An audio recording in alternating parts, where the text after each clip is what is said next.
Good morning, I'm PolarizedMoon and welcome back to Phantasy Star Online. So last time we fought the last of the standard monsters in the forest. So now we are doing Forest of Sorrow. The data from the capsules is unusual. Alicia again. I don't believe the results taken from the data capsules. I want to go see for myself. So here's how we start getting building storylines where something I did in a previous quest continues on to something I'm doing in a current quest. And this quest, we get Alicia again. Hi, Polar Moon, it's me, Alicia Baz. And don't you love when they're talking before they teleport in? Do you remember me? I asked you to get data from the Ragdoll animals. Yeah, that was literally just right before this. Yes, the assistant at a laboratory. At the time, I was told by my boss not to enclose any details. This time, I'm asking you to do a job for an individual. Frankly speaking, I want you to go to Ragdoll with me. I've studied large mammals my whole life. I was happy to know that similar animals lived on Ragdoll too. But the data you brought back to us was really strange. If it's really true, then something must have happened to the animals. I want to confirm it. I want to see Ragdoll's mammals in their living environments. And I want to take the data myself personally. That's my request. I know it's dangerous to go down there, and I will kill him as necessary.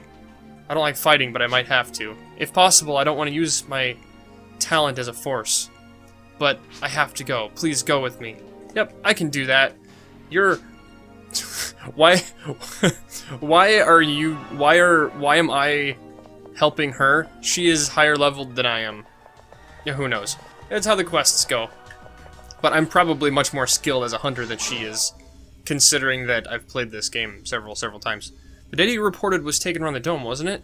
Please take me to that place. Well, I reported the data came from all over the place, so I'm assuming she wants to talk about the big dudes, because she was talking about large mammals. Now, like I said before, I don't quite remember exactly all the quests, but I do remember a fair amount of them and the general plot lines that revolve around them. And there should be a transporter that will bring us to the dome. Will it work after that big explosion? I wonder. Well, we'll worry about that when we find it. Yeah, we will. Also, I'm going to fight these monsters in here. If I remember correctly, the layout of this quest is the same as the layout from the last quest. And how are you so hesitant? You were hesitant to talk about using your force powers before, but now you just, the very first thing you do when you see the monsters is immediately use it? Who knows? I mean, yeah, game mechanics and all, but still, sometimes it feels a little, sometimes the dialogue feels a little forced. But, you know, that's kind of how it is with any RPG like this. Less so much action RPGs, because a lot of times if you have like a quest where you have a person with you in action RPGs, sometimes they won't attack. Sometimes they will literally just be there and do nothing. And as far as I know, there's none of that in this whole series. There might be in PSO2, but like I said before, PSO2 has not been released in a way that I can easily get a handle of it, which makes me really sad, but, you know, whatever. If it comes out, it'll come out. And which is weird, because, I mean, this was a very successful game series here, aside from episode 3, which we're not going to talk about. Sadly, I'm probably going to play it on my channel, because I have it.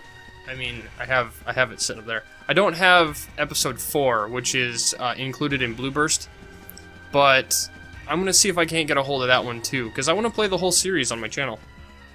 And as of Phantasy Star 1, or Phantasy Star Online 1, we can use that transporter to get to the dome. Let's go.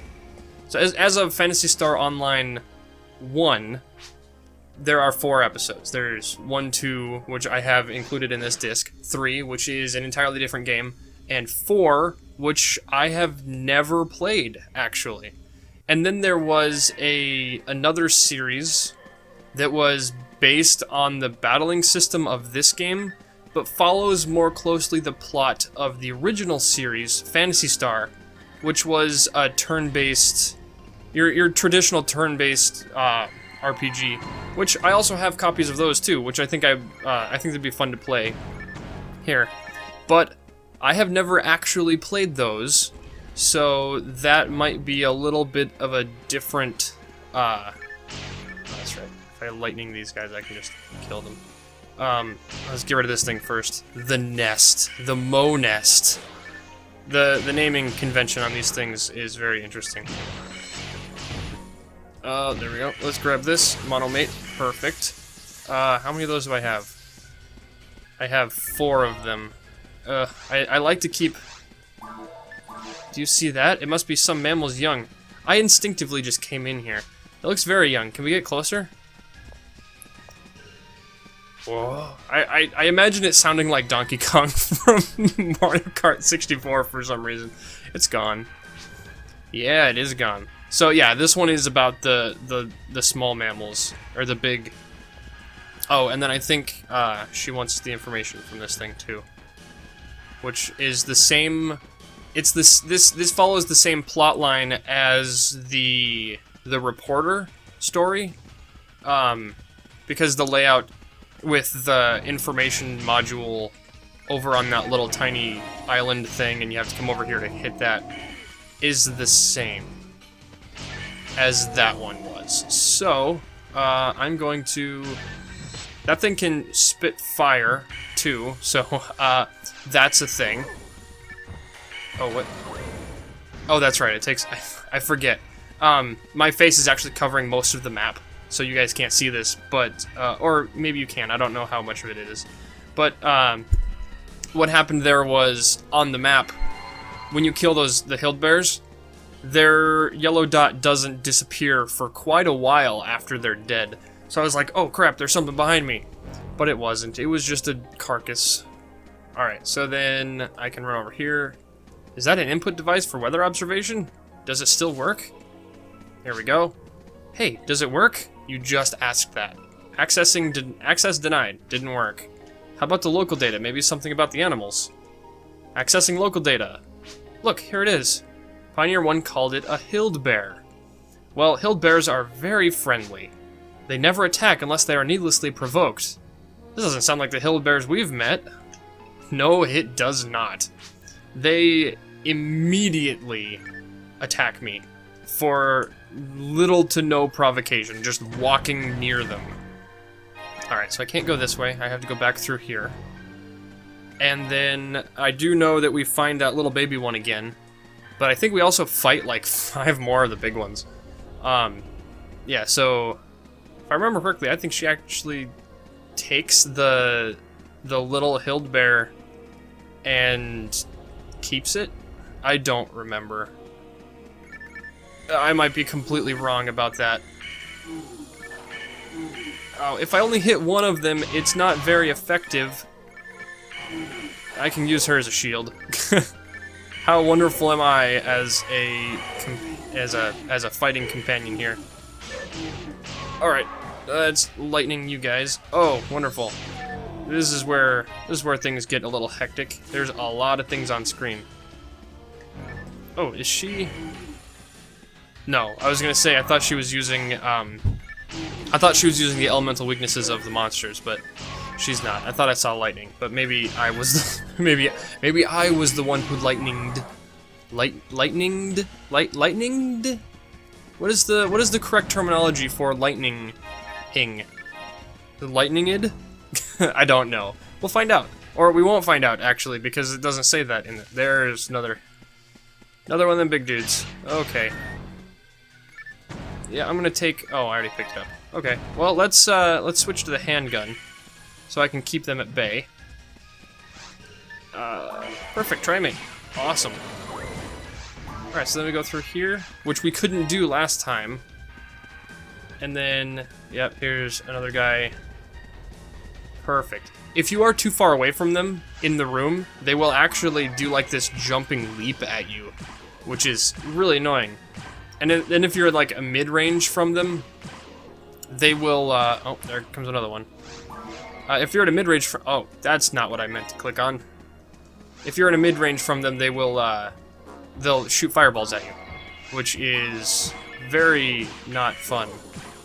But as far as keeping them at bay, if there's one of them, it's actually pretty simple because they have a very large, or a very big what do you call it when wow, my brain can't comprehend words right now. When recoil. They have a very large recoil. So what happens is if you have them at bay with a gun, they don't get any closer. As long as you're actually hitting them. There's quite a lot of monsters in this game that if you use their recoil is actually a lot stronger than it should be. So they just kind of don't do anything to you, which is kind of a shame because it does give you the impression that the game is a little more it's a little more balanced towards ranged attacks than a lot of other games of this style. But the way that they balanced it back out was melee attacks. Just a minute. Melee attacks were much stronger. Same results as before. It means the data was accurate. This really is data from the native animals on Regal. Unbelievable. How is it strange? Well, it's hard to explain as it's a genetic issue. I think the gene pool has been altered. It's just too unusual. I've studied animals for a long time and I'd never believed this. So, we're learning that the animals have been genetically altered somehow. So, was that a result of is that a result of what the Pioneer 1 was doing? I say that, but I know exact. Oh, I keep forgetting to do these things. I have Resta now, so I can show you how this works. So if I go into customize, and I'm going to get rid of some of these because they aren't really all that useful at the moment. So if I have Resta, no, I'm going to put Resta here, so I can have easy access to it. And then this will be the monofluid, which is going to be much more important now that I have Resta, because I'm not really ever gonna need to use a monomate. So if I do this, I can heal myself up, and then I can do that and heal up that. So now I am much more I'm much more apt to be able to take care of myself against giant monsters. But I do want to keep the ice because all the strongest monsters here in the forest are weak against ice. So that's the big draw here. Try mate. Oh, there's another one. Oh, there's another two. Go, stop going in the wrong direction. There we go. See, now I can hit both of them at once.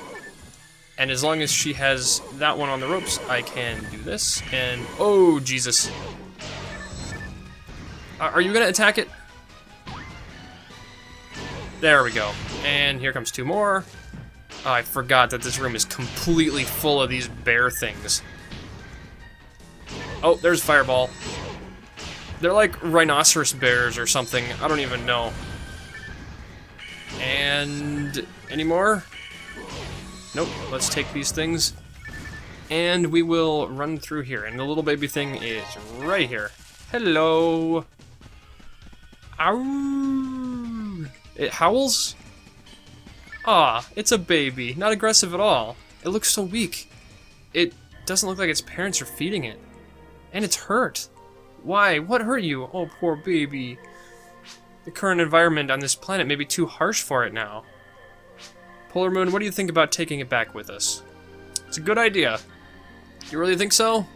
We cannot bring him into our world. Baby should stay here. I'm sure that something is changing the animals for the worse on Regal, but I must not change Regal's nature with my one-sided sympathy. That's what I hated about the lab. Okay, I've made up my mind. Polar Moon, back to Pioneer 2. Now. I'll investigate the cause of the unnatural behavior. It's the only thing that I can do now. Let's go back to Pioneer 2. Ow, and then he disappears. That's right, she wanted to bring it back with her, but she decided against it. I think. I have no idea. We'll see how it goes. I think that's how that plot goes down. Alright, so let's head back to the... and then, yep. I really appreciate you helping me out. Don't forget to visit the counter at the Hunters Guild. So, the reason why they talk to you when you get to a certain place, when you get back here, if they're still with you, they have to unload the game and reload an instance of the game where they're not with you, where they're an environmental character. So sometimes they do that, where it's like they have to unload it from being with you and load them being somewhere else. So they kind of do that. The screen goes black and comes back up for a second, which is very clever and really nice, and it works. All right, so that was that quest. What's the next quest? We're getting pretty near the end of the quests for this area. The Grand Squall. Yeah, I think either this one, and I think if that one opens up a couple of more quests in the quest line, that'll we may have one or two more after that, maybe. I don't remember if that opens up any more quests. But past that, that's about all the time I've got for this episode. And then after that set of quests, we'll be able to run through the forest in a natural gameplay setting, and you'll get to see you'll see the